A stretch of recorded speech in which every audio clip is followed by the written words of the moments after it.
পাকিস্তানের হয়ে খেলেছেন সচিন। ক্রিকেটের ইতিহাসে চমকে দেবার মতো ঘটনা কম নেই। আর আজ ক্রিকেটের এমন কিছু ঘটনা শেয়ার করব যা জানার পর আপনি পুরোটাই চমকে যাবেন। ঠিক বলেছো। ক্রিকেট মানেই মহান অনিশ্চয়তার খেলা। আর 22 গজে এমন কিছু ঘটনা রয়েছে যা ইতিহাসে জায়গা করে নিয়েছে।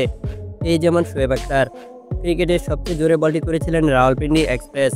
2003 বিশ্বকাপে ইংল্যান্ডের বিরুদ্ধে একটি বল করেছিলেন ঘন্টায় 161.3 কিলোমিটার গতিতে। সেটি বিশ্ব রেকর্ড। বিশ্বের সর্বকালের অন্যতম সেরা অধিনায়ক মহেন্দ্র সিং ধোনি ক্যাপ্টেন কোহলির সাফল্যের ঝুলিতে রয়েছে জোড়া বিশ্বকাপ, একটি চ্যাম্পিয়ন ট্রফি, 5টি আইপিএল খেতাব। তার আমলে বিশ্বের 1 নম্বর টেস্ট দল হয়েছিল ভারত। আন্তর্জাতিক ক্রিকেটে 16টি সেঞ্চুরি রয়েছে মাহির, টেস্টে 6টি ও ওয়ানডে ক্রিকেটে 10টি। তবে মজার ব্যাপার হচ্ছে এশিয়ার বাইরে কোনো ওয়ানডে সেঞ্চুরি নেই ধোনির। ক্রিস গেইল একমাত্র ক্রিকেটার যার টেস্টে প্রথম বলে ছক্কা মারার নজির রয়েছে। তাছাড়া বিধ্বংসী ব্যাটিংয়ের জন্য বিখ্যাত এই ক্যারিবিয়ান তারকা। গেইল কতটা ব্যাটিং তাণ্ডব চালাতে পারে তা জানে গোটা বিশ্ব।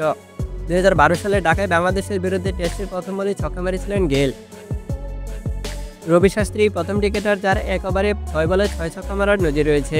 1984 থেকে 85 মরশুমে রঞ্জি ট্রফিতে বদোদরার বিরুদ্ধে ওয়াংখেড়ে স্টেডিয়ামে 6 বলে 6টি ছক্কা মেরেছিলেন শাস্ত্রী। সচিন টেন্ডুলকারের এক বিরল কীর্তির কথা অনেকেই জানেন না। ভারতের পাশাপাশি পাকিস্তানের হয়ে খেলেছেন এই মাস্টার ব্লাস্টার। ক্রিকেট প্রেমীরা শুনলে অবিশ্বাস করবেন, বলবেন কিভাবে চিরপ্রতিদ্বন্দ্বী দেশের হয়ে খেলতে পারেন সচিন, যেখানে বারবার মাঠে পাকিস্তানের ত্রাস ছিলেন তিনি। ঘটনা হচ্ছে 1987 সালে মুম্বাইয়ের একটি প্রদর্শনী ম্যাচে জাভেদ মিয়াঁদাদের পরিবর্তিত হিসেবে পাকিস্তানের হয়ে ফিল্ডিং করেন সচিন। তখনও আন্তর্জাতিক ক্রিকেটে তার অভিষেক হয়নি।